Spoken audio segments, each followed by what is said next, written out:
This is Power 102 Digital Monday. Yes, it is Power 102 Digital Monday. And on Mondays, we start off with Hard Talk. Hard Talk starts now with hosts Karen Nunes Teixeira and Denise Demick. We have a very special guest. I'll allow the ladies to introduce the guest when she comes on. Good afternoon, ladies. Good afternoon to you, David, and of course, all those in the back who we don't see but are now really part of bringing on Power to 102 FM, and you as the program director. I'm speaking for myself, and of course for Denise and say, but I do appreciate the audience, even when they have critical things to say. It's good. It helps us to grow. It helps us to grow, and we appreciate your comments, and we hope to continue along that way as we have done in the past. And I let Denise give her a little introduction while we wait on the guest. Yes. Yes, good afternoon, and I'm very happy to be here because every time I do this program with you, Karen, there's something that I learn, and that is such a tremendous thing to learn because that helps in terms of the long run. Today, we should be talking about crime, and Rhoda Reddock is our guest. Mm-hmm. David, do you have any comments? Do you have any responses from Rhoda? Not as yet, not as yet. I spoke to her a while ago and I told her I sent her the link and we start promptly at 4:15. So I'm going to give her a call while while the guys chat. And perhaps Denise, because you're better remembering the numbers than I am, and given the thing that people should join in because we love to have them. If you do that, yeah. Yes, Good on that. I'm better. You think I'm better at you, but look, I Well, have to. you are. It's some things for sure.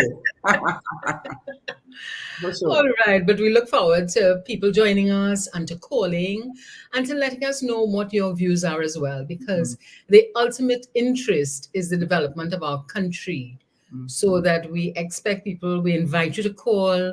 As long as you call, if not call, write, put a note, and we will read your note to ensure that you are that your comments, your views, your opinions are stated. And I can't find the numbers, Karen. Let me give you those numbers. Those numbers are 222-8255, 222-8255, and our toll-free number, 866-525-1099. Toll-free, 866-525-1099. So 222-8255 and 866-525-1099. You could also send your comments via Facebook or YouTube, and I'll have them read off the studio's listing here. Could you Okay. put the numbers like how you did? You had streamed it at one time, and at one time the numbers were streaming, not for very long, but they were. Right, there we go. I actually know the dark jargon. I use the word streaming. So be proud of me for that. Yeah, very true. I don't think we've always started, so I would wait for Rhoda Reddock to join us. And I know you say that we shouldn't really go into all the because we can't with her. It's so long, but at least I could pinpoint some of her accomplishments, at least for Of the audience course. to know that, right? Of But course. we Of course. can't not do this show without mentioning that Biden has dropped out of the race.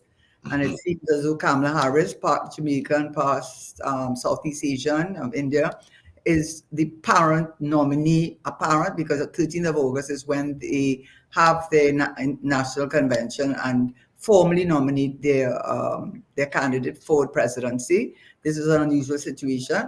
And the only reason I'm mentioning it is because it seems more and more that, well, if I know you can't go by polls and so on, but how things have, I don't even want to use the word evolve because evolve has a sad thing of calmness and order. How things have just imploded within the last few weeks. That it seems more and more likely that Mr. Trump will be returning to the presidency. And of course, we know what that can mean for many of our countries, including Trinidad and Tobago and a lot of other. Because I don't know if you have any view on that, or we have Professor Rudolph with us. Reddock. Sorry, I'm saying Rudolph. It's Reddock. And my apologies. Yes. I don't know where Denise is right now, but Denise, Professor Reddock, you're hearing me? You have your mic. Yeah, your mic Yes, is muted. yes, I'm hearing you. Good, great. Well, Denise is the inspiration for asking, saying, let us have Rhoda Reddock on. And of course, Karen teacher said 100%. I mean, everybody, no, so Denise, I don't know whether if she comes back on, she can talk more on it because she really was our inspiration for this. And usually she says, well, I do understand that sometimes we have guests that have such long, and I mean it in a positive way. If you would try to read out their accomplishments, you probably, the show wouldn't, and in your case, it would take up the show. But at least I have to say that you were deputy principal of UWI St. Augustine. You are professor emeritus. And you have, I realized one thing which I did not know before because I always identified you with gender issues only. Really, I have to say. But when I went on Wikipedia and I read other sources, including university sources, I realized your breadth of knowledge and interest span a very wide areas of, not only, and that's why today, because of Denise, which I'm looking for all the time, I don't know where she is, but that is why we have you as educator, researcher, feminist, and social activist. I think that's about would cover a lot of what you do, and you are a well-known name and highly most important, I think, for the listeners and for us, highly respected and highly regarded. So while I wait for Denise to reappear, we know that. Yes, I'm good to know. I know you're more than capable of choosing it off from now. The issue, of course, is crime, and I think you had given us a kind of indication of where your focus would have been because you presented a paper in January 2024, and you gave us the benefit of your slides. But Denise is back, so she will continue unraveling the context of criminal violence in Trinidad and Tobago. So I let Denise take over. Gosh, Karen. No, All no, no. right. You well familiar, and you all have spoken about it. When I have that, I will certainly do the same thing. Rhoda, it's so good to see you. And what inspired me to invite you to this is I attended a criminal summit in January, and you did an excellent presentation on unraveling the context of criminal violence in Trinidad and Tobago. Could you just share with us what is the background? What were you saying there? What was the background to that? Thank you very much, and thank you to my two hosts, Karen and Denise, for inviting me. Actually, as Karen mentioned, my area of work is quite extensive and diverse, and I've been monitoring for many years the situation with young people in particular and with our societies in general. And I've been trying to document the factors that have contributed to this. So I've actually written quite a number of papers and presentations on this with different facets. And the presentation I gave at that NGO Crime Talks was actually bringing together, because I was only supposed to have 15 minutes. I think I went over the time. I was really trying to So encapsulate familiar to me. a lot of the thoughts and ideas and information that I had into that short space of time. So I also want to mention that I did write an article, send in an article to like an op-ed piece, which was published in the Express a few years ago. It was entitled "It's the Social Sector Stupid," which was a take on that other statement that is well known.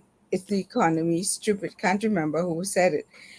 But I think that basically what I was trying to say then is that whatever we were doing will not get us out of this situation, and that we needed to think differently and to reintegrate the social into our analysis, because that had been kind of let out for over the last 30 to 40 years. Or could I ask you what you mean exactly? Now, you'll have to excuse me if my point of view is very much um, impacted or infected, whichever word you prefer to use, by my political experience and so on. But two things I really would want clarity because I did read the your various your what do you call it, your PowerPoint presentation, which is very detailed. So what do you mean that the social situation in country has impacted on the crime, and what do you see as the major cause of the crime? Because I couldn't, with all due respect, I take from the people, at least from what I read.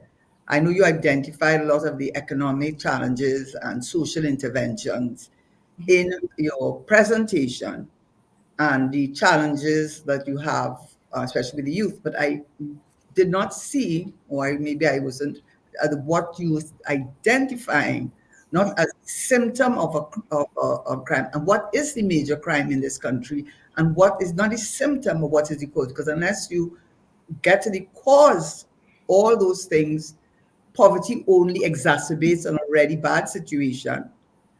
Poverty only makes it easier for the crime to flourish. But unless you deal with the source of it, all of those things are really not going to are going to have the same result as you have said in your paper. The 60s and 70s doing the same thing over and over again, and it's not working. So, what do you see as the cause of the crime, and what is the cause of the crime, and what is your prescription for really getting to the cause, not just the symptoms of the crime? Right. Now, the first thing I want to say is that there's always been crime in Trinidad and Tobago. Uh, in many of the smaller territories, the let's say murder was almost non-existent a few decades ago. But Trinidad always had a little crime. But what we are seeing now is an exponential increase. And the first point I was trying to make in my paper is that Trinidad and Tobago is not the only country in that situation. In fact, in the presentation, I gave figures for St. Lucia, Jamaica, St. Vincent, which actually probably has a higher rate, at least in the data I had then, uh, Bahamas, Haiti, etc. And if I were to go further, many parts of Central America and countries like Brazil experiencing the same situations. So, whereas we have to look at our internal situations, what our governments have done or not done, what they understand and what they don't understand, issues of corruption or poor expenditure, etc. I think when you see a global pattern, it's necessary to see what is similar and what has changed. And the main thing that has changed was that around the late 1970s, there was a shift in the global economic system. Now, I deal with economic issues as well as the social, but they actually are related.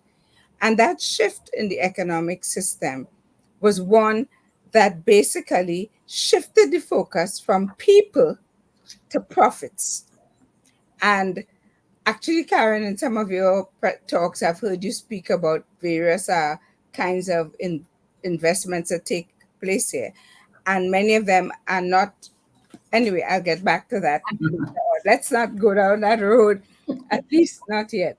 Yes. So, what happened, for example, if we take Trinidad and Tobago as a case? I think it was 1986 that we went to the IMF. Probably forgot. And at that time, the IMF and the World Bank, that we had gone through the boom, we had spent all the money, we blah, blah, blah, got into debt and ended up at the doors of the IMF. And basically, there were some key things that we had to do. We had to cut back in public spending, and that is one of the critical prescriptions that's given everywhere. That cutback in public spending also means that certain sectors of government have to be shifted, either done away with totally or shifted to the so called private sector or NGOs. And this was one of the first things that happened, but somehow it happened in such a way that we didn't even notice it was happening. So, for example, a lot of the social services that were available before that time, I don't know if you remember, we used to have addiction and substance abuse prevention work. There was an organization, there's a sector called NADAP. I I was asking the other day what it does. I think all it does is give grants to people who have to go for treatment somewhere. But NADAP used to do public education, they used to go into schools, they used to have ads, they used to sensitize the population on the challenges of substance abuse. And actually, there were actually a lot of centers, rehab centers. We had quite a few rehab centers in the country, which were partially funded through the Ministry of Social Development. I think now we have one rehab center at Mount St. Benedict, which I think might be subsidized by the government, but that's a huge shift from what we had at the time. So what happened is that a lot of the community-based social work that disappeared. So if you notice, many times we hear about families in rural communities or urban communities have no food, children didn't go to school, children have no birth certificates, so they can't go to school, they have no food, and therefore, uh, in other words, the system is not structured to keep track of the poor of children in all these circumstances. So these children go through life, and the next thing we hear about them, they're either in a gang or we've shot them dead. In other words, we've paid no attention to these children in these communities, these marginalized communities, which have increased since that time for factors which we could discuss again later. I could answer that question. But you have marginalized communities. This last week, I went to Prince Street, which was near where I went to school. I went to school Eastern Girls on George Street, one of the best schools in the country. Next to that was Eastern Boys. Well, I was so shocked to see the marginalized condition of these areas, which have basically been left to fall on their own swords. The so-called plannings that was up at that school. I had many friends who lived there and who came to the school, proper middle class, lower middle class people. I remember where I ate lunch on Nelson Street. One of the government ministers at the time, his sister lived in the plannings. But these communities have now been left to deteriorate for a number of reasons. First of all, the shift in the economic system that happened in that time. A lot of indigenous production, uh, both in terms of manufacturing and agriculture, that infrastructure declined because the world faced a situation of free trade and we had to compete. And it was decided that we couldn't compete, and therefore, whole sectors of the economy ceased to function, and large numbers of people without work or any opportunities for employment. Now, the other component of this shift, because so many people are now on without any jobs, the shift now is for entrepreneurship. So, in other words, people now are responsible for themselves. Now, that is fine. Every society has entrepreneurs. My entire family on my father's side were business people, entrepreneurs. That's a reality. However, not everybody has to be like that, because then who is going to buy from these entrepreneurs? So you had a situation where the economic system that would have supported large numbers of working class persons in a dignified way, that was removed, and the systems that would have helped them, the psychosocial, the whatever systems that would have helped them even continue in education, that was stopped. Another big thing that happened is that the so social development then became grants. That's what it became. I remember I had a former student who came to see me at UWI. She said, you know, Professor Reddock, I studied social work and all I do is write checks, because the work of going into the communities, of following up with cases, that has gone. The district health visitor who would know what was happening, the district health visitor doesn't go to the district anymore. The district health visitor works in an office. So if you have people with babies that never go to prenatal care, Nobody knows until the child turns up in the hospital and something goes wrong. Children who are malnourished, nobody knows. There's no system and structure to look after people. People are basically left on their own and then blamed when they cannot function. Anyway, I Rhoda, yes, Rhoda, I just I'll realize let Denise intervene, and I will then just give a you a comment that I completely wanted to different, a different take on what you have just said. Yeah. right. What Yeah. you've just said is absolutely valid. And my memory, I grew up in Quarry Street. I attended Nelson Street Girls RC School, and I had friends in the plannings. Mm-hmm. I tell people one of my early exposures to a proper toilet was in the plannings. Mm-hmm. Because in those days, they lived on, I think, the second floor, and it Mm-hmm. was absolutely wonderful. It was absolutely safe. There's Mm-hmm. something else I remember as a child, and that is that there used to be, I don't know if it's nurses or social workers coming to your home. They used to Yes. wear a brown Yeah, district uniform. health visitors. They used to come, and I remember one of them harassing my mother and saying that you have to send her to school every day. Now, what I don't understand is when did that stop? And what was the thinking behind stopping that?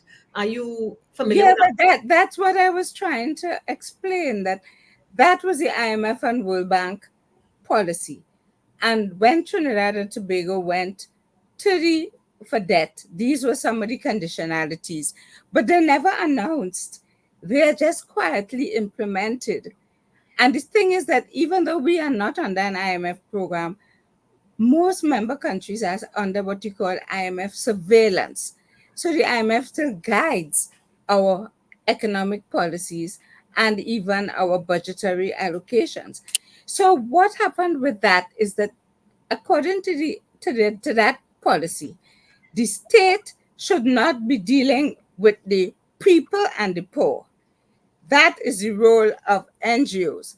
I remember a Trinidadian World Bank staffer came to my women's group, working women. She said, "Don't you agree that NGOs are closer to the poor and that you're in a better state to help them?" And I said, "No."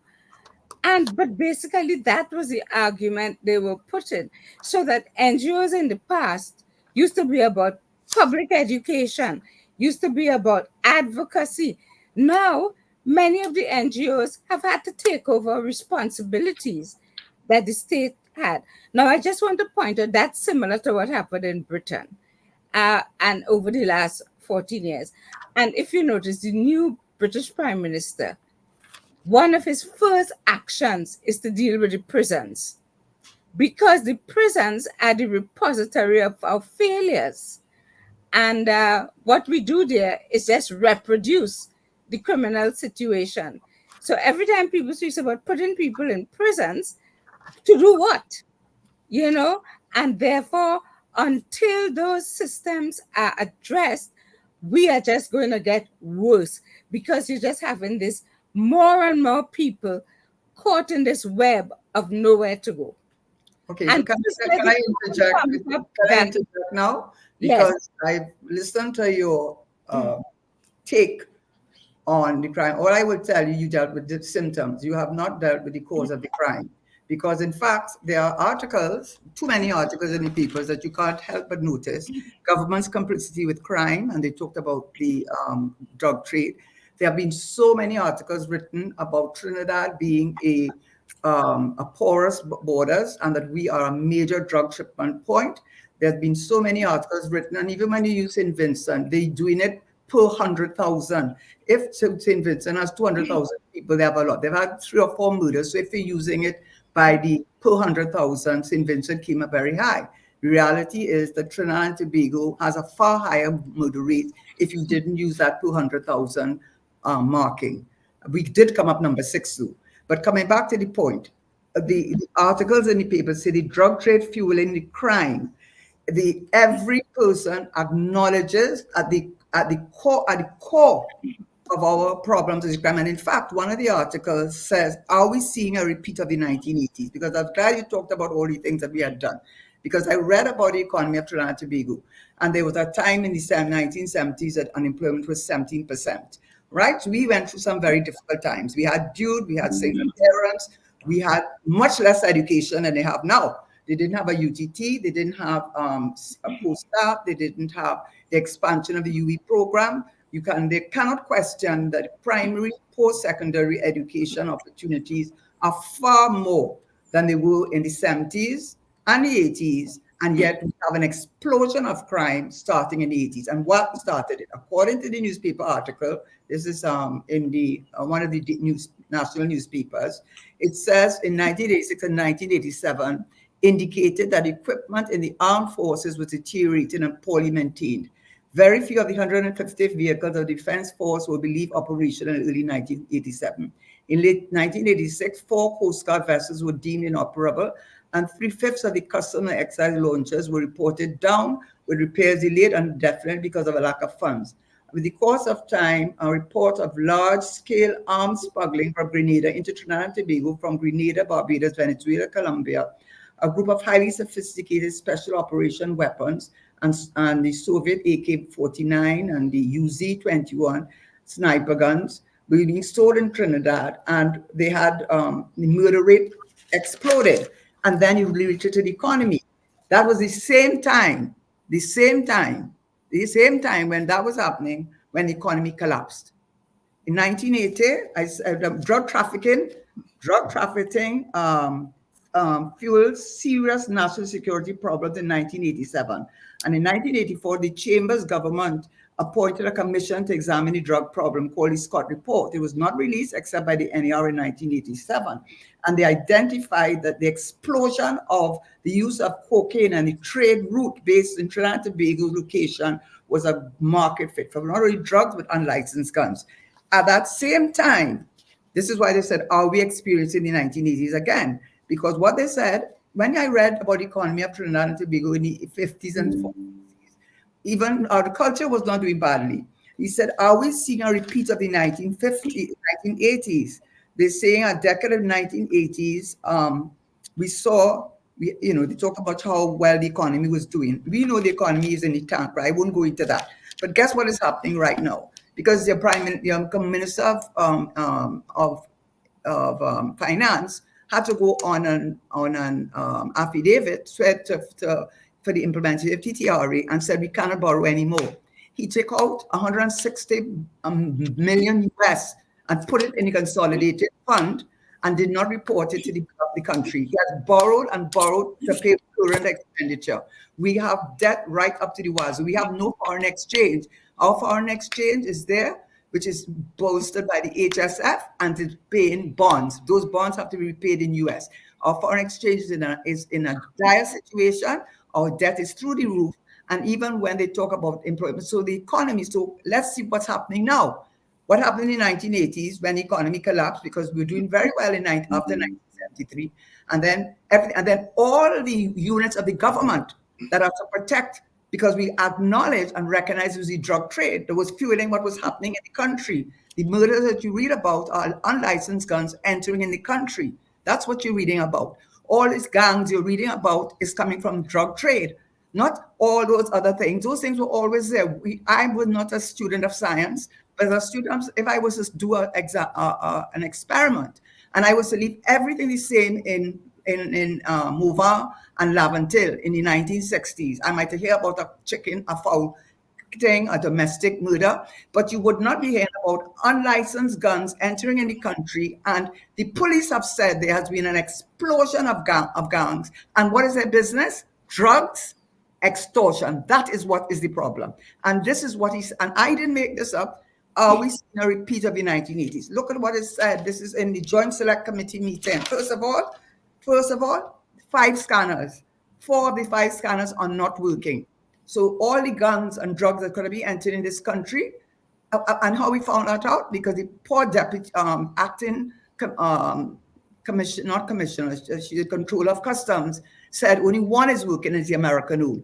For 5 months in and out this country, and you want to know where the guns and drugs coming from. Number one. Number 2, the DPP has been campaigning for years and years and years for staffing. He's down, he should have 134 staff. He's down to 57. And they just had a Privy Council decision saying that the civil courts have no right to interfere with the criminal jurisdiction of the DPP because there's enough protection there. So the DPP is being almost deprived of, and he is the one to persecute crimes. Number two. Number three, the forensic center has a backlog for DNA sampling, hundreds of thousands of, not hundreds, over about 32,000 in DNA sampling and sampling for guns. Number five, I spoke to the head of the coastal, head of the Chief of Defense Force. He said 50% of the Defense Force vessels are down. He said 416 Adanian vessels need upkeep. 2 utility crafts and 1 fast patrol are out of service. The air carriers has been almost closed down. So demand, but that is a thing. So is there a connection between the 1980s? So what I'm trying to say, all what you're saying is just we are not Brazil. In fact, when you talk about St. Kitts and Nevis got in trouble with drugs. So St. Lucia has the same problem because they're saying they're taking the operations of these gangs are becoming 6s and 7s and all kind of Evans, and now they're moving their operations into Tobago, all of the islands. So why are we talking all those things when if I went to you and I had a fever and you're going to tell me to take a Panadol because I have a fever, but you're not going to deal with the cause of it, you will never, never, ever solve the problem in this country until you are willing to acknowledge that the core of the problem in this country is the drug trade that is fueling over 50 billion US dollars, according to the Americans, in trade. And until you're willing to get to the core reason, you will never get me well. I will never get well. And you can tell me 101. Those things that you bring up are casualties of the problem.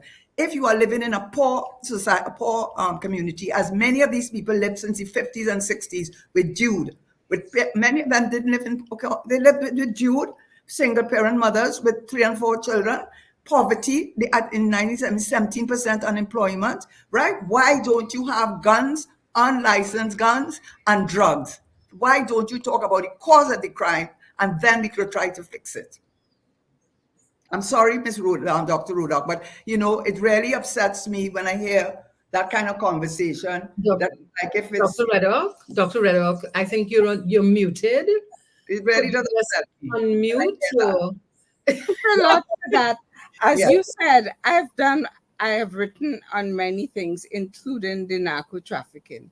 Yes. And in fact, the point I am making is that the social context within which we are operating provides a fertile ground for narco trafficking. So, for example, Barbados, during when Trinidad went to the IMF in the 1980s, Barbados refused. And they decided, the government met with their unions, and they decided to do their own internal adjustments. As a result, their social sector was not destroyed in the way ours was. Their child board still functions. A lot of their structure still functions. And in fact, now that Barbados finally went to the IMF, had to fire 3,000 members of public sector and other changes, of course, they are more open to the impact of narco trafficking, which we are seeing. And what you're saying is absolutely true. That's the point I was making, that a whole section of the world, not only here, because of the shift in the globe. In fact, in the United States, part of the rise of Trump has been the deindustrialization of many parts of the South where the majority of whites work, when all the jobs were shifted to China. And then you had this mass of people who are accustomed to a decent standard of living, all of a sudden left out without anything. And therefore, they are the ones who are open to right-wing leaders, to criminal people. In other words, you create the conditions that make it easier for this to happen. And this has been happening in numerous parts of the world. I'm talking about Trinidad. I'm interested in Trinidad. I am interested in Right, but that's the problem I find in Trinidad, that people see. Okay. identify that because we are a good transshipment point, that they pass the drugs through here. When I was in government, they had the minister speak in detail on it. So it's not that other countries don't have challenges. I'm saying we know it's the porous borders, and we know they're letting them in, and yet, and we know just like in the 80s, they allowed everything to fall apart. So all those other things are only going to make poor children without any kind of structure. I mean, we have more education now and more. No, we don't. No, they Let don't. me just, I wanted to deal with a lot of the points Oh, that you tell me raised. then. Tell me Yes, that. on the question of education, Please I tell me. think that more, how do you measure more education? One way, Well, and I think, wait, let me finish. I think mm, that what the aim of free education for everyone at all levels is mm, something I absolutely support, support. and it's Mhm. something that I'm very proud of Trinidad and Tobago. But the quality of that education, in my view, you have more people getting schooling, you have more people getting papers or subjects, but not education. And I've been teaching for the last 33 years. I could tell you, even though you did, many people didn't go to secondary school, there were other outlets. There was continuing education that existed in all the communities. There was still the school leaving certificates. There were the trade schools, and there were alternatives. And when you say the unemployment rate was 17% in the 80s, that is one of my biggest beefs. How is unemployment measured? Mm. Unemployment is measured by the people who have asked for work in the last 3 months. And the situation is, you have a situation of chronically unemployed people who not bothering to ask for work. And that is why this 4% unemployment is a joke. It I has agree with you. always been a joke. It So is. when you compare the 80s to now, you have to really understand what are you comparing. And the other point I wanted to make, which I made in the presentation, was that even though you didn't have such extremes of wealth as you see now, in the period of the 1940s, that's when the British changed their colonial policy.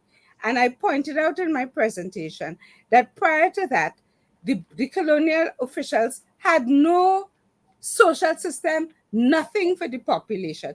People No. lived in abject poverty, barrackyards, blah, blah, blah.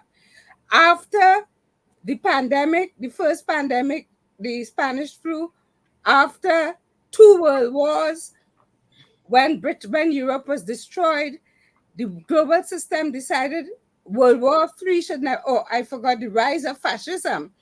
They decided this should never happen again. They formed the UN. Also, in that time, there was a shift again. That was a shift in global thinking. And they began to realize that you can't just look after wealth creation. We have to look at the interests of the people.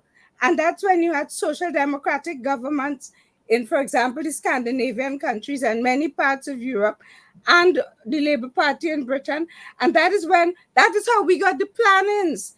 We got the plannings because there was a new colonial policy after 1945 that began to look after the Moyne Commission report that said you cannot allow these colonies to continue to be in those conditions.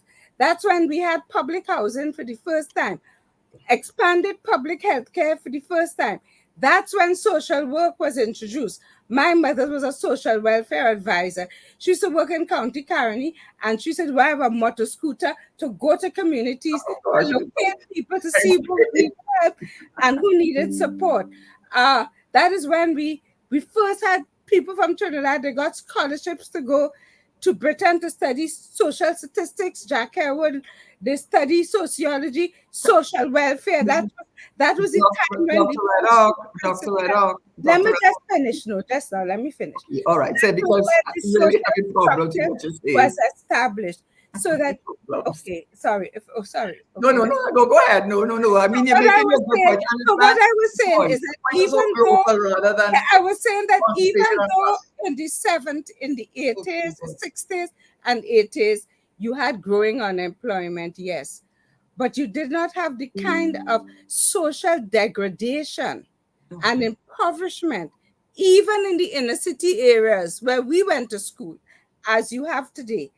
And Why do you think therefore, that is so? Why do you think that is so? because of the shift in policy, the No, shift in and why is people. it shift in policy? Don't you see? I just read to you that many people, I don't want to call names of persons or academics who have written on the papers, is it by error, mistake, that these things are happening, that these persons are being a non-living wage. And what I want to say, you talk about the planning many times. My husband was from the planning. He grew up in Nelson Street. And guess what? He had to move his father out of Nelson Street. You know why? Because the drugs took over Nelson Street. I know for myself because I used to go there and you would see, well, I never was exposed to any coke, anything, but I done seen pipes. I don't even know what these pipes are. I don't know anything. You could not go in Nelson Street and it turned out into gangs and drugs. What is dominating out? I don't care what happening in Sweden or in Brazil. I care what happening in my country. And the reality is that he had to move out his family out of Nelson Street, his father out of Nelson Street, where his father grew up. You are right. A lot of people who you spoke about came from Nelson Street or those, what you call behind the bridge. A lot of our top people, our Chief Justice came from there. There are many people who we look up to in our society came from there. His father was in the prisons, was a prison officer, right? But when my husband passed away, his brother and all, and they had to leave there because the drug lords took over and became drug dens and became controlled by gangs, and that is the fact. Okay, may I say something? I agree with you completely that narco trafficking is responsible for most of the crime and violence that's happening Thank you very much. In Central America, in South America, in the Caribbean, etc. Thank you. I agree with you completely. And Thank I've you. even written on the guns, on the different companies and the gun companies and the whole relationships and the link between the US, which is the main producer of guns, and all our countries here. So it's not something that I'm not aware of. But I'm also raising another point.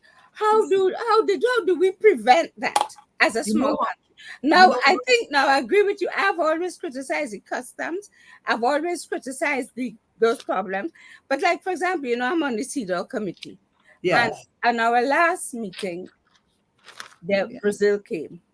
And the Brazilian civil society groups, NGOs, were so well prepared. It Yeah. was a pleasure. Yeah. But the problems they were talking about sounded so familiar. Yes. And I wrote my questions related to those problems. Yeah. And those young activists came to me after. They said, how did you know? You expressed exactly what we are going through. Right.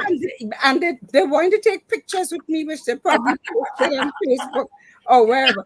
But you know what? But let me tell you what I was seeing happen in Brazil. In the border areas with French Guiana, um, where the indigenous people live, French Guiana, I Yeah. think it's Colombia, whatever, the narco trafficking, the drugs coming in, the indigenous people getting drug addicted, the guns, the murder, the shoot, blah blah blah. That was it. Then you heard in the cities, especially in the Afro descendant region, similarly overrun with guns, but the response to it is what we call in the field securitization. But you The, don't understand, Dr. Reddock. I think what we're trying to tell you. By the way, I just want to use a quotation so we can. It will be no question that we are in the hands of a transnational organized crime. When Dana Sita was murdered, she was a good friend of mine for many years, and this Mr. Smithfield, who was he was the deputy director of the DEA dealing with drugs and enforcement within the region. And Dana was what you call when you get that man who wrote, was the foreign advisor to JFK, and he has a scholarship named in his name. Anyway, she got one Hubert of Humphrey, huh? Hubert Humphrey. Not Hubert Humphrey, but it's a well-known scholarship, right? Anyway, she got one, and she had gone to see him. I think he had come to Trinidad, and she had gone to see him. About 2, 3 days after he left, she was murdered. He has gone on record. He has gone on record at least 2 or 3 times and said that that was not a case of anyone trying to steal. They say book bag. Americans will say hoopies, right? Stealing a book bag. That was a transnational organized crime operation operating in Trinidad and Tobago. And he said that when Dana was murdered 10 years ago. How are we not knowing that all? Do you not think, is it not possible for you to think that perhaps things are not working? The vessels not working, the aircraft closed down. These things are just like in the 1980s, is a mirror image. I didn't say that. Has it not occurred to you that perhaps this is happening precisely to people in a situation of need where they are not making enough a living wage? And when these people come to recruit in these vulnerable communities, they are easily recruitable as opposed to going in middle class homes with the two parents and it's harder to penetrate. Don't you think that there is some sort of complicity here? Can I Well, just yes, intervene please, here a yes, little? Dennis, of course. Rhoda, Karen, can we please allow Rhoda to give her point of view? Yeah, finish. I made my point. Karen, what I'm hearing is a continuous, almost, almost, I don't know. But what you're doing is preventing Rhoda from making her point. I think For example, my Rhoda God. has talked about education. And she talked about education as free education. And I would like to suggest to her, that I do not think we have free education in this But country. I never disagreed with her. Well, wait now. Can I make the point? Denise, I would suggest that you let Rhoda talk, and I am not an interviewer as you are. I am a spokesperson, and I So, hopefully Rhoda, I can you will give my point of view, continue? and I will let Rhoda speak. As I let her speak before, and I let her speak for a long time, and neither you nor I interrupted her. So I'll do it again, just as how I've done in the past, and you will pay me the same dignity and same respect that you And give to her. I think it then, should be done. I think it should be done with that. then, It doesn't reflect well. No, but I would really like to get to the question of education, Yes, because that is the highest budgetary item that, and you could correct me as a former minister of finance, thank that's you. the highest budgetary item in nearly all our budgets. I think some years national security may get a little more, but education. And I agree with you. Education is not free, but but it's freer than in many countries. That, I mean, like in South Africa, where students still have to pay school fees, So in even Jamaica though too. apartheid has ended. So I think that, I mean, I try to put things in perspective. My concern, though, is that I believe teachers should be getting more pay. I don't understand why a banker should get more pay than a teacher. That is my Mhm, personal view. And the mhm, reality is that the way the society has gone is that professions are not valued as good in and of themselves. The mhm. only value we put on things is when you make millions of dollars. That So is true. many parents actually discourage their children from Mhm, becoming teachers, mhm, but yet they want good teachers for their mhm, children. And mhm, and also, my mother long ago, the brilliant, the brightest, and the best were teachers. Nowadays, people believe that if you're a teacher, you lack in ambition. So I mhm. think that there's a whole value system that has accompanied the shift that has been very destructive to the society. So that what we have are people who go to school but get very little education. And I think that that is what you find. Now, there are some student, people from middle class, and Karen, I don't use this single parent, Yeah, double parent, def, this distinction. distinction that you make. But there are people whose parents will harass them, cook food for them, drive them to lessons, including on Sunday, which is not the way children are supposed to be brought up, That is true. so that they get That is, through the system. that is But true. that is not education. That That is is so not true. learning. We have a society where we don't teach our own history. Many schools don't talk literature. A large proportion of students, their O levels are English, maths, if you're lucky, POB, POA, and whatever. And no history, no geography. That is Maybe they true. might do a science, integrated science, and then that is considered completed secondary education. And we also have a system where from 9 years old, we are abusing children to sit an Exactly. exam on three subjects: verbal ability, numerical ability, and I can't remember what is the third. Writing, But creative writing or so reports. 2 years at least of a child's life is focused on this. You have Mhm. 11-year-olds saying they're stressed. That this Mhm. is so no wonder half of the population don't, they never succeed in our system. And the teachers focus on those who they think will succeed That and is forget the true. rest. And I do not agree with something that people say often, which is that some people who are not academically inclined, somehow it's always the poor people who are Yeah, not academically inclined. I agree But with I you. feel that unless you, even if you have a learning disability, and Yeah. some people who are physically disabled, there's a certain level of basic knowledge and understanding of the world that every child under good circumstances can acquire. And therefore we are not preparing children for life, we are preparing them to pass exams in in in more and more specialized areas. So But yes, fewer people had went to secondary school. secondary school But or I to can tell you, in tertiary. the 1930s in Trinidad, we had literary and debating societies throughout the country. At least 100. There were 34 Indian ones, and over must be over 80 or 90 ones in among the rest of the community. People who read, who recited poetry, who debated, and these were grassroots, what I call proletarian intellectuals. Now most of the students who come out of our high school system, they don't have that. They're not articulate. They don't have that because our system has robbed them of a real education. And I think the continued deterioration we're going to see in our society is when we don't right those very basic wrongs. Did the woman, what's her name? You're Who not was stopping her from talking, right? no, just one last point. What's her name? Debbie Jacob.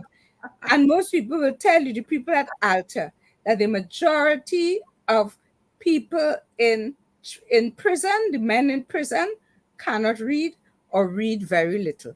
So that points me. So they are in a way outside of a system that is based on writing and reading, right? So what I'm saying is that there's a basic structural problems. Yes, there's the narco trafficking, but if we don't deal with those problems, then the whole society is really going to disintegrate. Well, can Because, I tell you that? yes, sorry. Is it all right for me to talk, Janice?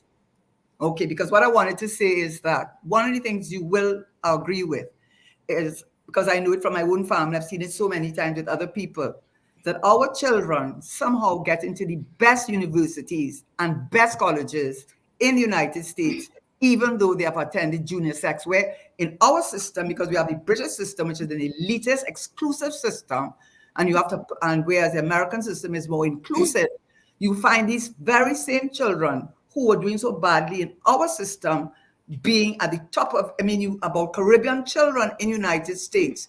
They excel in their system, whether it is at the undergraduate, graduate, or at the high school level, because whether something is wrong with our system or not, something is even more wrong with the American system. So, with all due respect, I think we should understand that we do produce a certain quality of students in this country, that in a first world country we excel, even though they do not in our own system. I think you need to acknowledge that. And I do agree with you about the education being so narrow, right? I do agree with you about the education so narrow, and it really is, I think, up to the. I agree with you that they need to look at the whole educational curriculum. I agree with you 100% with what you said about how narrow and what is education, but it's a fact that our children really do well. And when you send them abroad, they're doing so bad in our schools and they just excel in their Yeah. school. I'd like to respond to you because I think there are two things there. Right. Yes, that is true. Because of the way the US system is also, there's a lot more opportunity, for example, to catch up where you didn't catch up, to and the system, as you say, but not always. A lot of our people who migrate, we know about the ones who succeed, but there's a whole group who do not. If you go to Brooklyn, you'll see all of them, some of them there.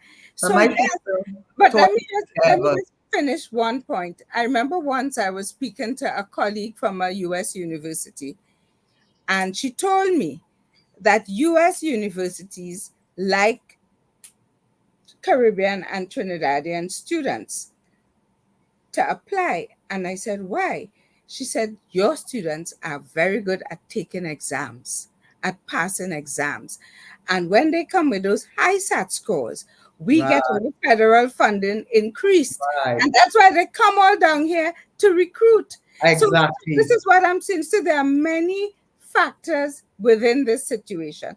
And I really feel that we need to have in-depth conversations because these 2 hours here, you're just scratching the surface.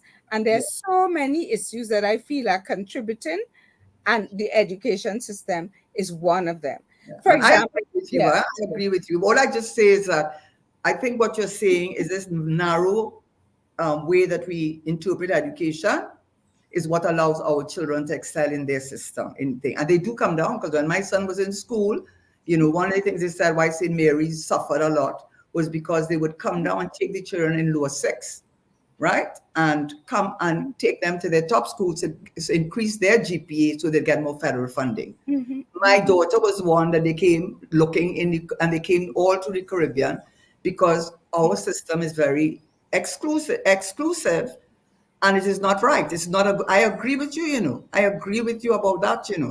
We are not on the wrong. We are not on a different page about the fact that we have this narrow learn it off rota thing without even thinking. And we excel at taking exams. I agree with you, but how do you fix that, too? How do you well, fix it? I think the first thing is you have to rethink the meaning of education and what it's about.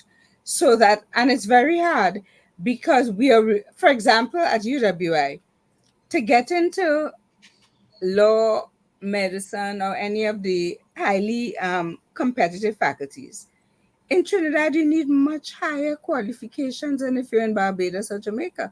Mm-hmm, And the doctors, lawyers, or what we produce are no better. So mm-hmm, what I'm saying is that we are competing so much that mm-hmm, we are competing ourselves to death. We are mm-hmm, destroying the very thing that mm-hmm, we were doing. mm-hmm. So I think we really have to look at that.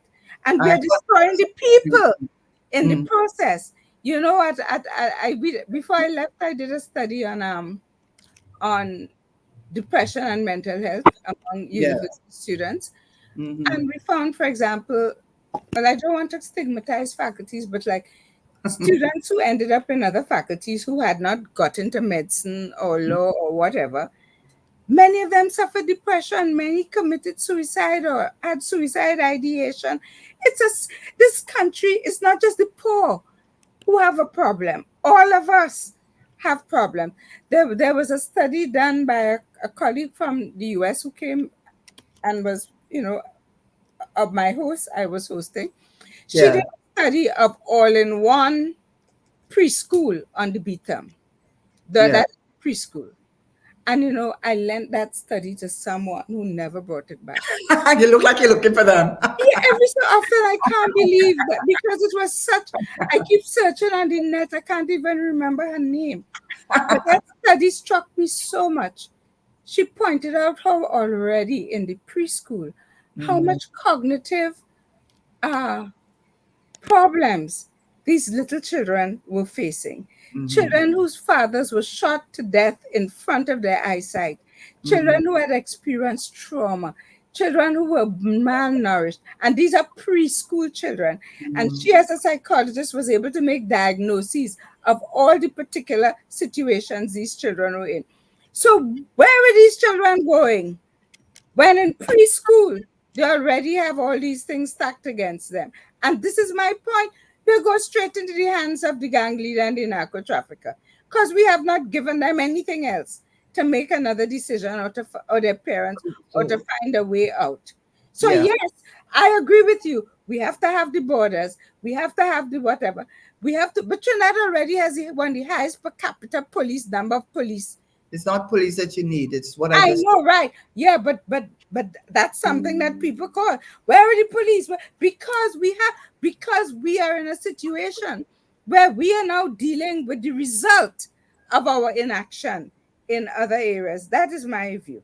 Well, okay. I will just read out something that says here. People say hello everyone. Drug lords are hitched to the oligarchs. Oligarchs are cemented to the politicians. That's people how people think. You know, whatever you may say, that's how they No, but feel. it's true. No, I do disagree with that. Right. But in other words, do you? Okay, so the oligarchs are there, but I think what you do And the is oligarchs strengthen are people. cemented to the Yeah. politicians. That's the other part. Yeah, but you strengthen and you educate the people so people could make the right decisions or How are you make going the to do right that? choices. How are And you that's going why to I'm do that? saying our education system is not preparing people to really address with the situation in which we find Well, do you ourselves. think that's particularly is it doesn't ever occur to you that that might be deliberate? No, I also feel that some of our politicians also were educated in the same system. So many times, sometimes I mean, Yeah, I'm they, I'll have so, to they may also be victims of the same crisis that we're all in.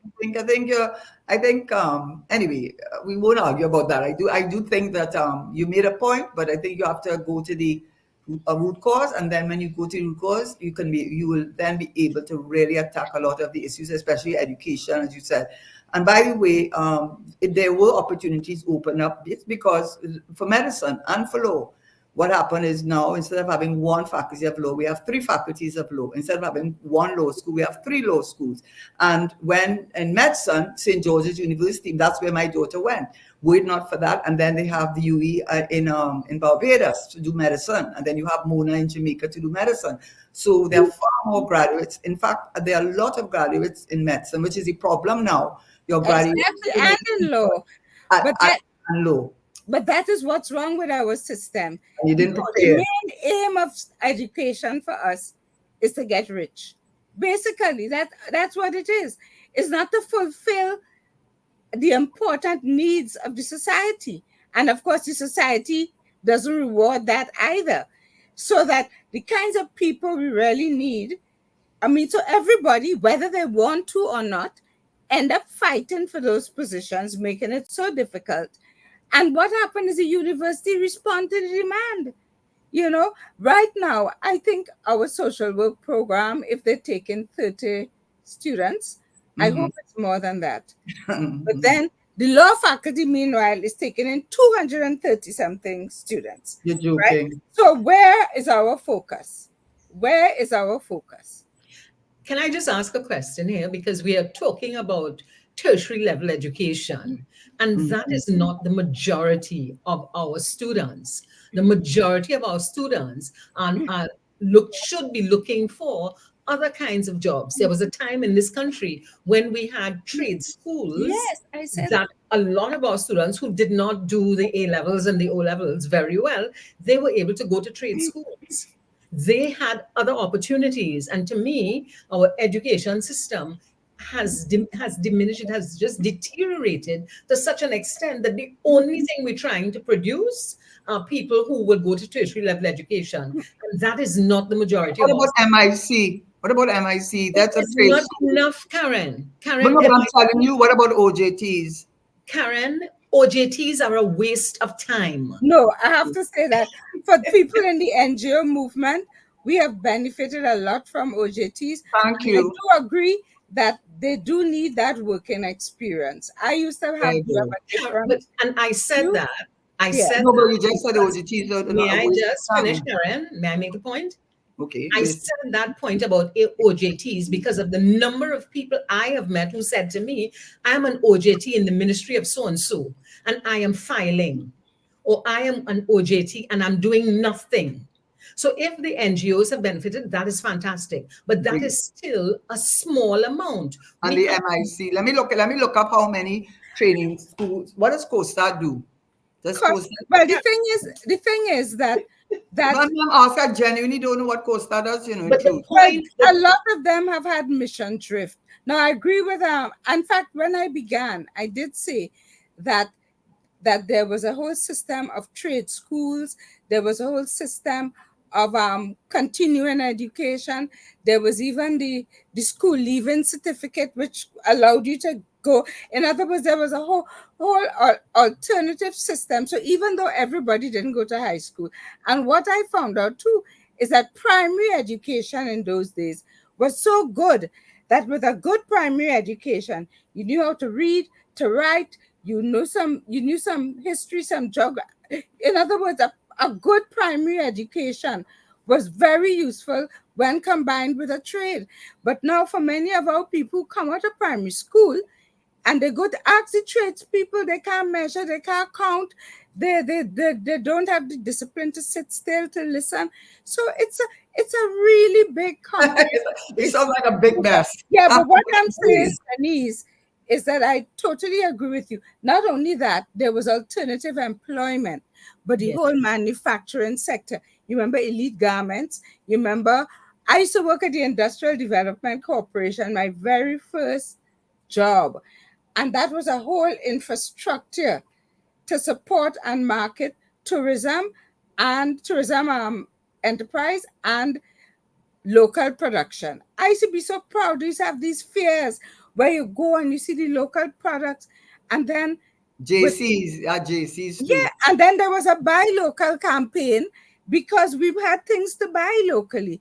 But when you had the globalization and the free trade, where we had to open up our markets, then uh, all of that crashed. Now we are trying to build it up again because where is our because we that there's nothing else in our economy.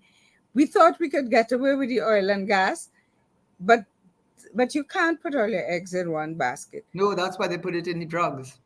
Yes, well, exactly. But not here alone, for the entire Why Caribbean. not? I'm not interested in. I You know know, the but you see, story, eh? Karen, We're I'm talking about sorry. Trinidad and No, Tobago. I'm sorry, but I am a Caribbean person. But I am a Caribbean And person, but I I'm know. talking about my And country right but now. for example, during COVID, because of the situation where the bananas, the nutmegs, the everything had declined, the Caribbean only had two economic activities. That is drugs production and tourism.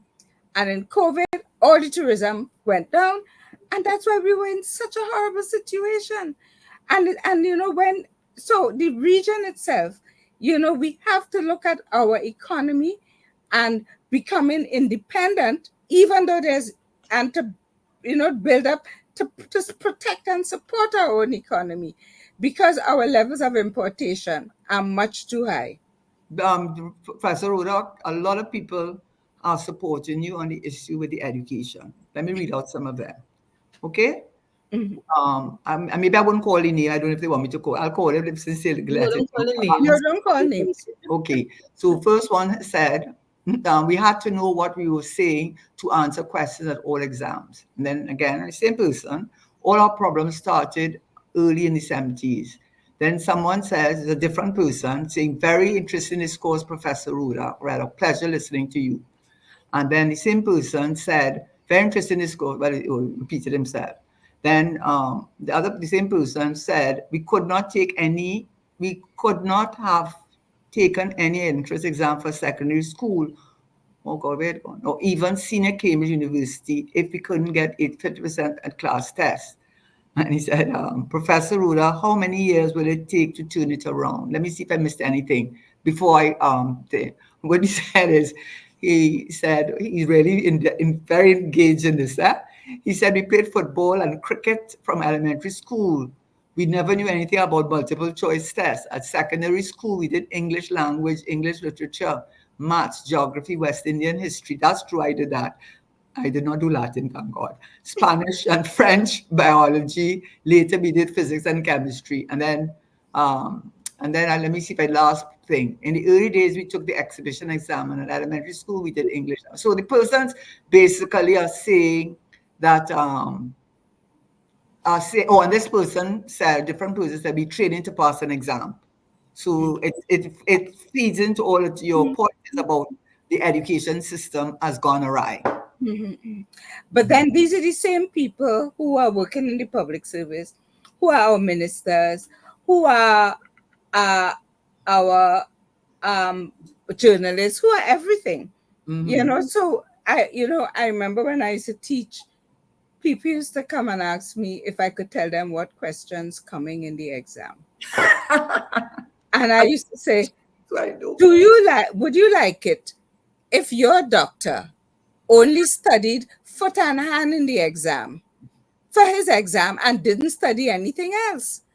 And they would begin to think, because you see, the thing about Trinidad historically also, and I mean, we don't have time to go into All other right. cultural aspects, Mhm. but we are people. Trinidad is still a relatively new society. Many of us, in comparison with the other islands, Yes. and many of us came here to seek our fortune. And this situation of the late 1990s and so just made us worse. In other words, it made us more individualistic, more directed at whatever we could get, and therefore we also lost ethics, we lost values, we lost caring, we lost the way of speaking and communicating with each other. And therefore, because it's about me and myself, it's not about anybody else. And that is the ethos that is eaten away I agree with our that. society. I really agree with that. Because I remember when I was, I think, and I said that thing, the is a meme generation we living in now. Who could have the best iPhone? Who could have the best car? Who could pose on the social platform, pretend their life is beautiful, which why they don't have any food to eat, Whereas when I was in university, it was about communism, socialism, the oil and sugar coming together. People felt a sense of belonging to something greater than themselves. I think part of Right. the That's problem very important. is, I think a part of the problem we are seeing is that the young generation really do not have something to believe in that is greater than Yes, themselves. exactly. And they want to. Many of them want to, but we are not providing it. Something bigger than themselves to believe in Mm-hmm. and to work towards. And I think that, and it goes throughout. Mm-hmm. That is the same thing in the guys in the gangs, and the Mm-hmm. same thing at the other levels. It's a general, not not that feeling of no reason for why we are here and Mm-hmm. what we need to do. And I think that is also eaten away at the society at all levels. I really, really think so, because I look at a lot of the this posting almost naked, and or idolizing that type of behavior. I think it's a lost generation in a way, and the drugs Well, I thing. don't think it's lost. You don't think it's lost? No, we can't think it's lost. We can't. We don't No, have the. no, we have to have hope, and Okay. we have to really understand how to bring them to be part of the movement we need to make the change, because if not, they'll just disappear. They'll So migrate what would out. you suggest then? What would you suggest? Well, Is I like, feel that we need systems of public education, because, for example, the media has become so commercialized. I'm so sorry. I love you all. I love the media. I love radio in particular. mm-hmm. And therefore, but in order to survive, Mm-hmm.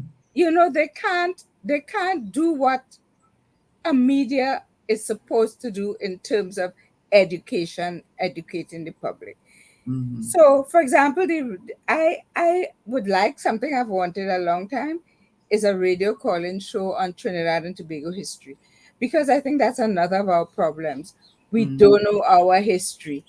We Mm-hmm. feel we know it, but we don't.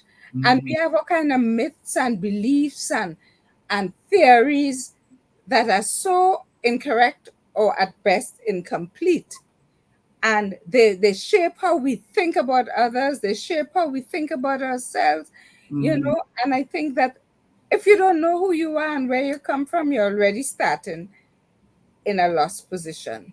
So I would really like to see some sort of radio program because we have people who have researched the history. I know there are lots of people, but we never hear them, we never learn from them.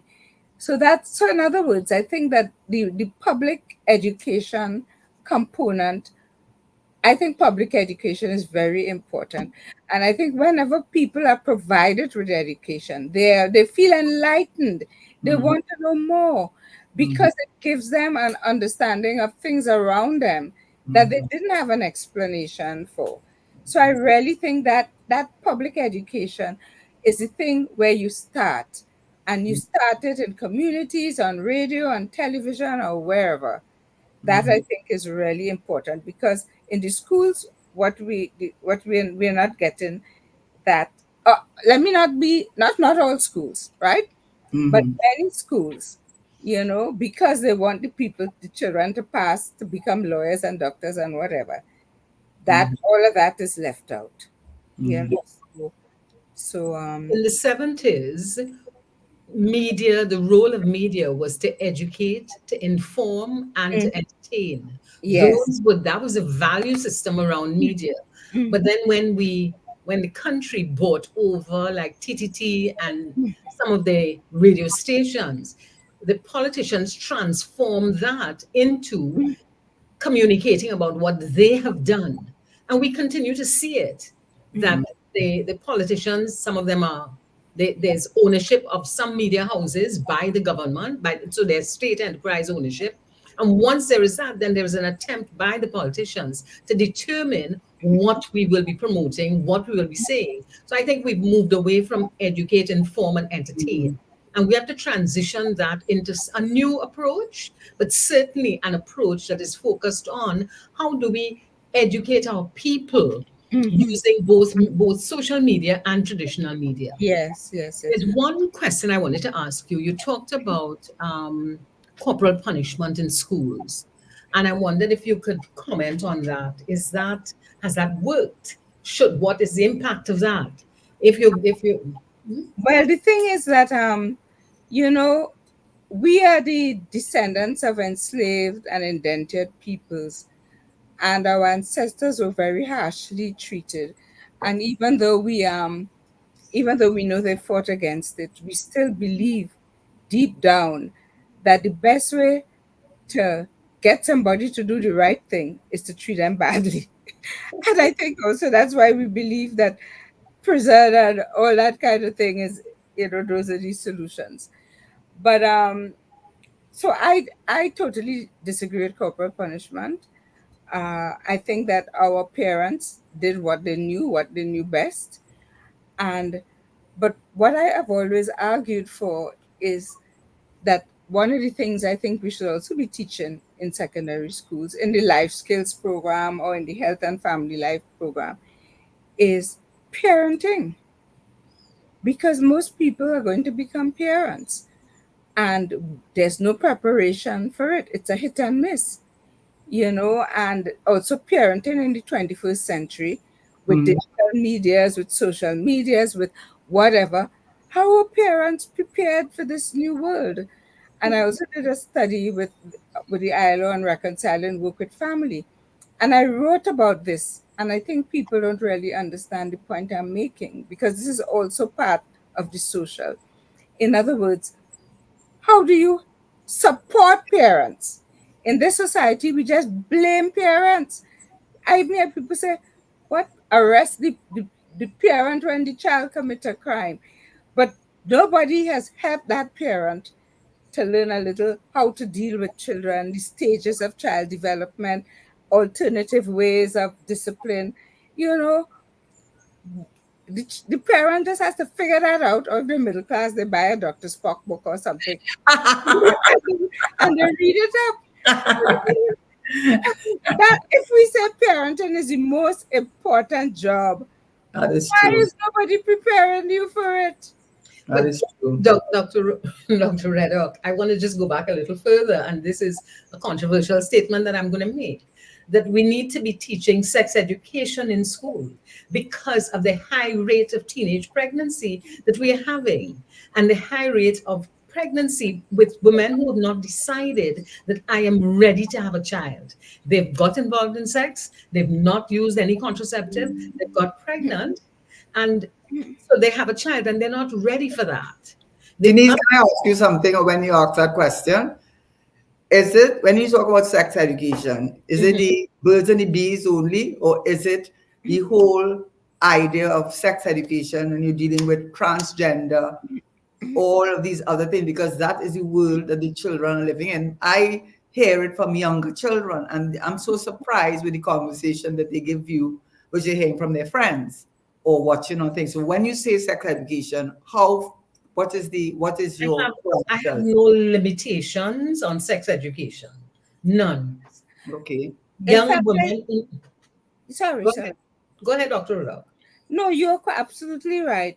And you said young women and men, Mhm. really, it's like a life skill, that we don't prepare children for. But in a way, we live with our heads in the sand, because it's all around us. And I mean, children need to get it in an age appropriate manner from people who are experts, from people who have been trained to deal with these questions. In the Scandinavian countries, they are strong advocates for this because they found that it has been so useful and so helpful in their societies. But there are also very powerful groups that are Mm. against this. And, Yes. our politics is very much based on, you know, negotiating among powerful groups. So that I think that is why, for me, educating the public is important, so that the sensitive public becomes the most powerful group. The sensitized and educated and informed public becomes the most powerful group. So I really think that young people are being cheated out of the knowledge and the information that they need to make the right decisions and to live the kinds of lives that they deserve. I You think know, that's really very backward. Dr. Raddock, one of the things, I guess I'm saying this because drawing from my own, when I say not my personal experience, but being exposed to that sort of thing. I think one of the things that the schools should do, especially with the SEA students who have done the SEA, so they're there for another term, preparing them for, I suppose, for secondary school.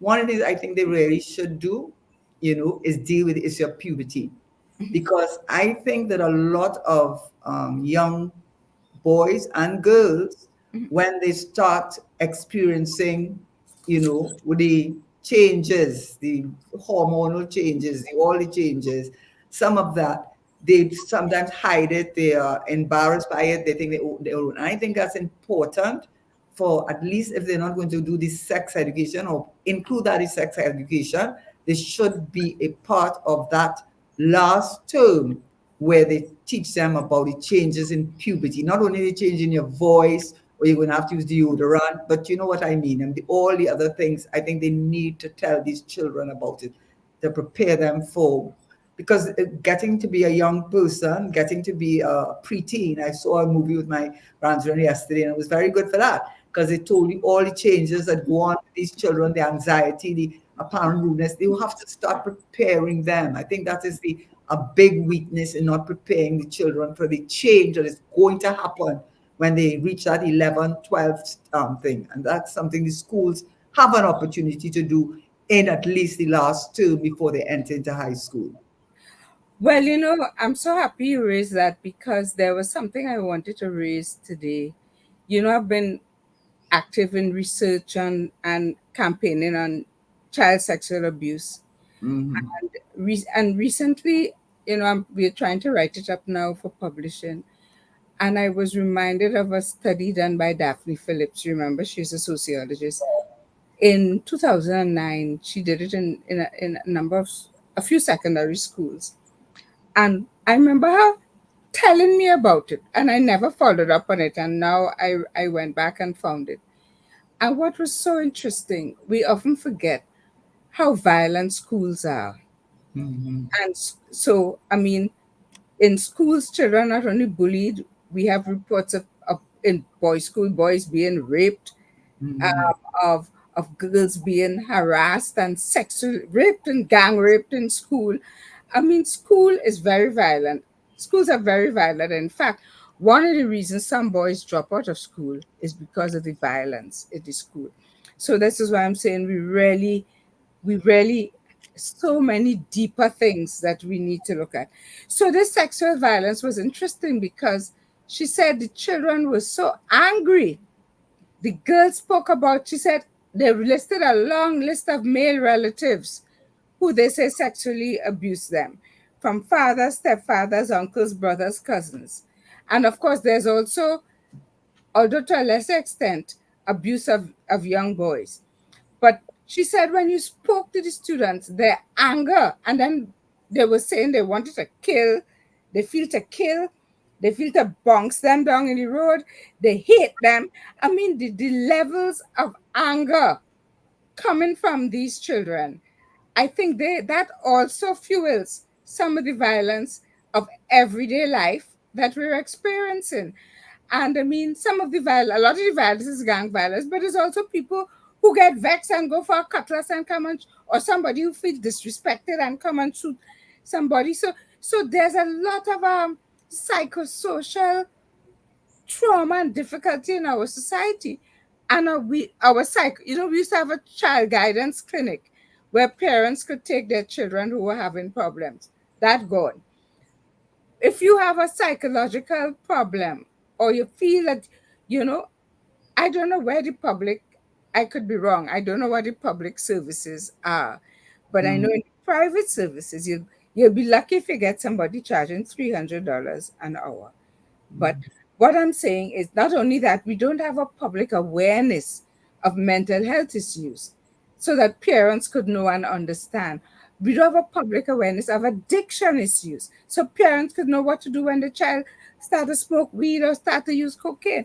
Parents are just left out there in the wild, they don't know. And then when the child there, of course, they say was a nice child because they try their best with the child, but the other powers overtook them. So what I want to say is that the anger, something like sexual violence, you would never think of contributing to the crime situation, but that anger and rage that many young people are experiencing, and they speak about how they took out their rage by bullying other children, beating up other children, stealing their lunch money. You know, the criminality is already in the Yeah, school. but that's why it's because they hurt people. Exactly. And we have a lot of hurt people. And And that's there's what makes them so vulnerable and so exactly, easy to be recruited into a life of violence. exactly. That is it. And And in our case, they recruited into like gangs. Some of Yeah, them were also in some countries to extremist religious organizations, you yeah. know, some to very right wing political groups, extremist groups. So that is what is created as a scholar called Guy Standing. He speaks of a new group called the precariat, people living in precarious circumstances. And Yes, he right. said they're an army that is available to the siren call of any extremist group, extremist religious group, whatever. And this is what we are facing. But somehow this is not articulated, we don't understand it, we're fighting as best we should, and really we need a more informed way I, of dealing with well, it. my everything you said, I agree with. I guess my perspective is that for example, you talked a lot about the social programs that have been implemented. But the truth of the matter is, many of those social programs or grants and so on are not living wages. You can't even buy groceries with it. Okay. So that keeps you down there. Mhm. That keeps you down there. Instead of doing all these programs you're talking about, you think they haven't thought about it? They can't think two, three of us are the most brilliant people to think about they should do those things. It's obvious they know what they can do, but it suits them to keep them in a state where they are remain vulnerable and available for what is exactly, unless we understand that and we acknowledge it and we see that you're going to be fighting a fight that you're not going to win. For example, Professor Reddock. I mean, even if I was got a job, let's say with CPAP, I'll not say CPAP involved in it, but let's just say a CPAP job. And you know, a lot of times with those CPAP jobs, they don't get, some of them, they don't get a whole month of bouquets, a few days of whatever it is. Whatever it is, it's $2,000 or $3,000. Somebody come to them and tell them to take some coke, let's take this package up the road, and they pay them 5,000. Why would they not do it? Of course they're going to do it. So you have got to stop that $5,000 before you could deal with the $3,000. And that's my point. And everything you said is valuable. Everything you said has weight.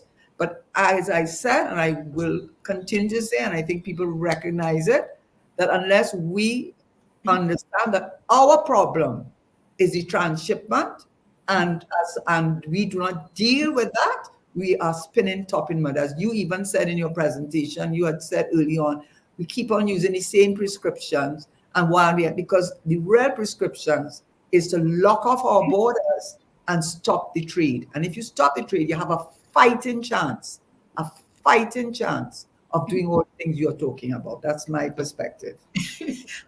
My perspective is a little shifted a little, and that is that while the narco state is important, the other side of it that is critical is to ensure that your citizens understand that we all contribute to making this society thrive. So we have to do what we have to take responsibility as well.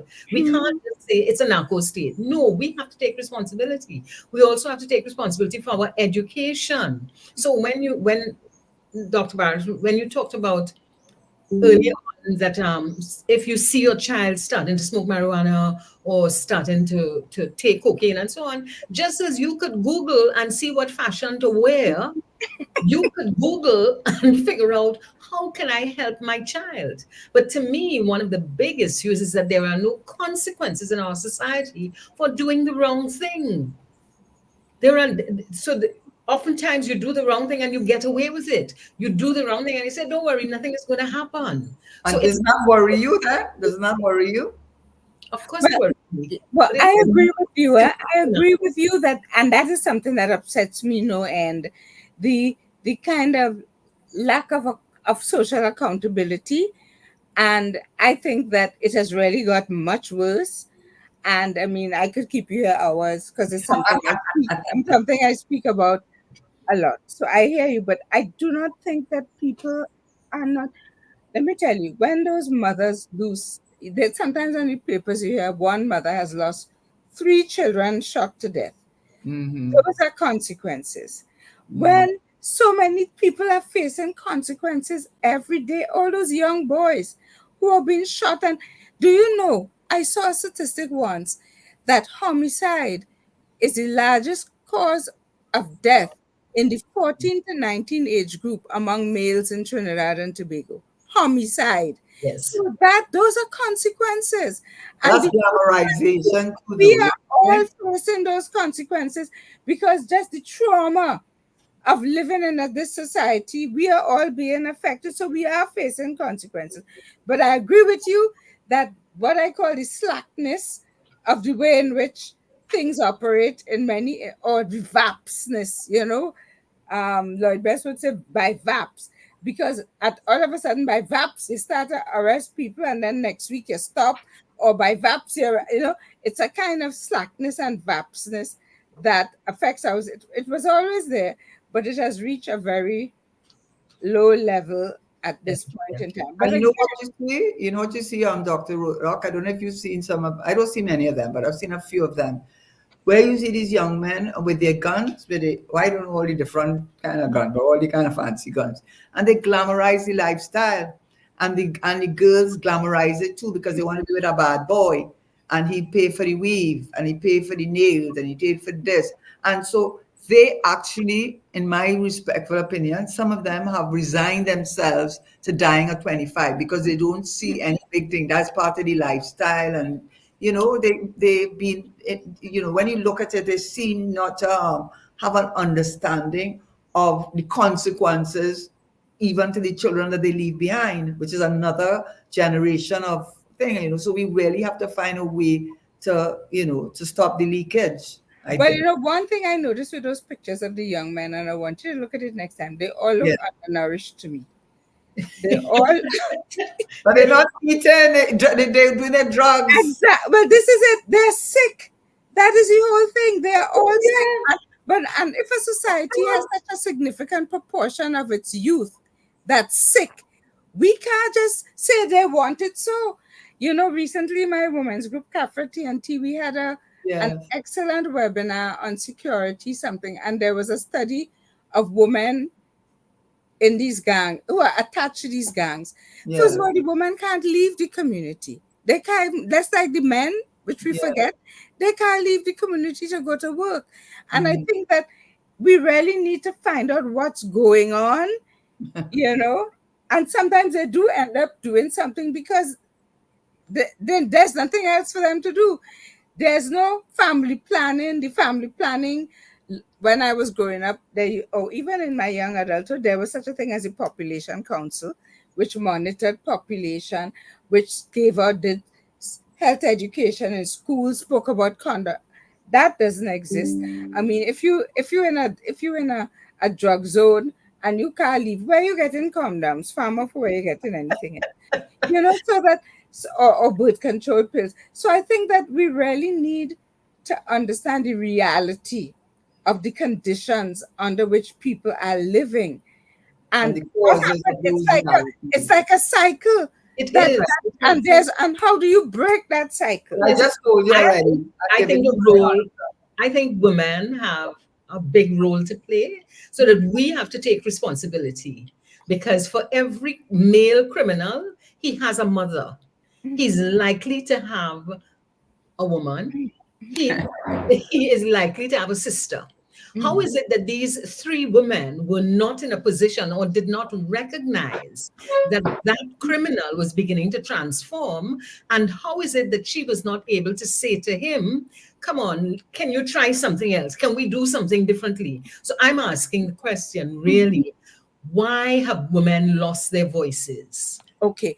Well, there are some instances where the women still try, but in those really that in a city kind of drug gang related areas, the women, they too have lost whatever.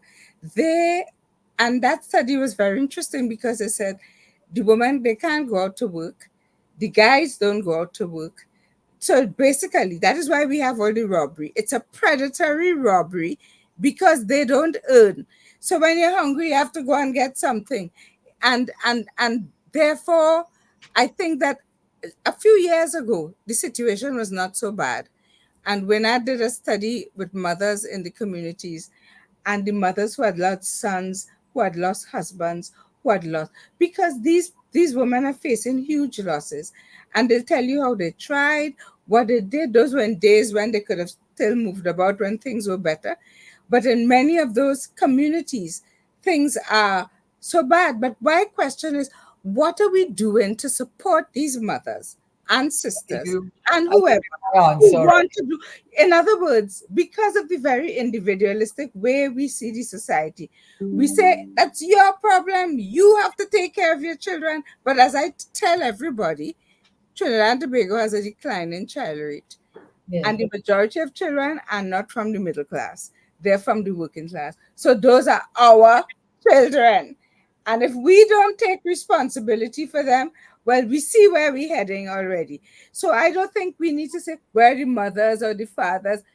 If the mothers and the fathers could have done better, they would have. It's clearly that they can't. I So hear we that. have to see what we need to do so I that hear they that. can do what is necessary. I hear that. But that analysis that I just suggested there, I have also looked at it in terms of corruption, because most of the people who are involved in corruption are men. Yes. How is it that their mother, their woman, their sister, the women in their lives, how is it that they didn't say to them, that is not in the interest of the society? Because they Is it benefit from it. beneficial? Is it because they're getting the money? And again, is it because they don't see that there are any consequences for this? They see that they will get away with it. Well, in some cases they do get away with it, as I said. So that's very true, and it is true that sometimes they benefit from it. But I think the thing that we haven't mentioned here is patriarchal power, that women still exist in situations of unequal power. And yes, they could try to influence, the old thing, trying to speak to them while they lie down in bed in the night or whatever, cook or go, how you try to influence. But, but, men basically are still strong. They have loud voices and they can shout louder than you. So sometimes it's not always so easy. You can try. I think you try with your children, but I think mothers need help Yeah. to try with their children. They can't do it alone. Wonderful. I before you cry, whine about it, I think that was a good discussion, a little narrow as far as from maybe because of the politician in me. And yes, because I see that as I see the validity in all that you said, but I do not think that anything can be done because at the end of the day, everything goes back to gangs and drugs and unlicensed guns, and therefore goes back to the trade. So unless you're willing to deal with that, you are not going to get it, as we have seen for the But, last 30, 40 but years. Karen, You're not able isn't to. that the role of the politician? Wasn't that your role? Huh? But that is exactly what I would. That is exactly what I was doing. That is why.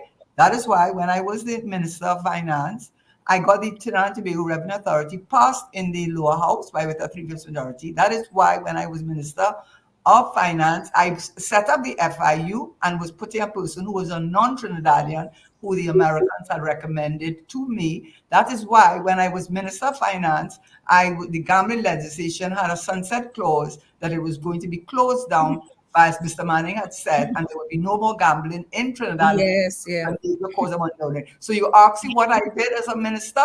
Those are three measures that was and by the way, the TTRA was targeted at the drug trade, which I was very familiar with as being Minister of Finance. So when I speak on those issues, I'm not speaking without knowledge.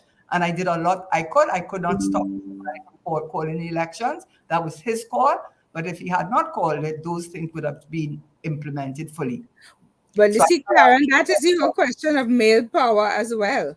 exactly. But there You you go. I'm not interested in Somali, eh? I I don't know if a woman think would have done it. All I know is that I had a lot of power. I was given a lot of power. I was given a lot of power with the International Financial Center. I was given a lot of power to set up the TTRA. I was given a lot of power with the property tax, which they have not changed. Was given a lot of power with the Gambling Commission. Mr. Manning did not instruct me in any of those things. I did the Financial Intelligence Act was passed. I set up the FIU. So I did my part. And so when I talk about the drug trade, I am not talking without knowledge. I'm talking with a lot of knowledge that that is what we were doing. And if Mr. Manning had not called elections, a lot of those things would have seen the light of day, and we may not have to have this conversation as in the detail level that we are having it today. Yeah, I Thank think you. Thank you very much, Karen. Thank you very much, Karen and Rhoda. We just have about 3 more minutes. So I would like you to just spend some time telling us what would you like the man in the maxi taxi or the woman in the maxi taxi to take away from this conversation. okay. I think that I think that we need to lobby for change in our social life.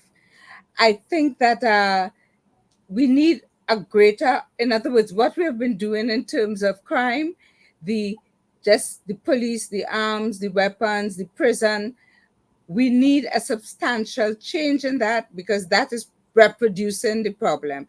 And we need to really get to the communities that are the fodder for for organized crime. In addition to what Karen suggested, we really need to work in the communities and to support mothers, fathers, parents, teachers, transform education to really strengthen the society to deal with what is coming from outside. So thank you very much, Professor Rhoda Reddock. It has been absolutely wonderful chatting with you. And Karen, what are your final comments for today? My final comment is when I've never seen as many comments because usually I don't. Well, let me just say this: you gotten so many compliments, Professor Raddock. So many compliments from the listeners, and we clearly have reached. I don't know if they're in the maxi taxi or not. But I do not know where they are, but wherever they are, they have followed what you have said. They have appreciated what you've said. In fact, if I could just say, Hallelujah, Professor. Somebody said that. Hallelujah, Professor. So, my parting comments are that you have reached the man, not only in the maxi taxi, but in whatever vehicle he is in, and made a difference in the education and understanding of the weaknesses in our educational system. And hopefully, we can do better as we move forward. Thank you very much.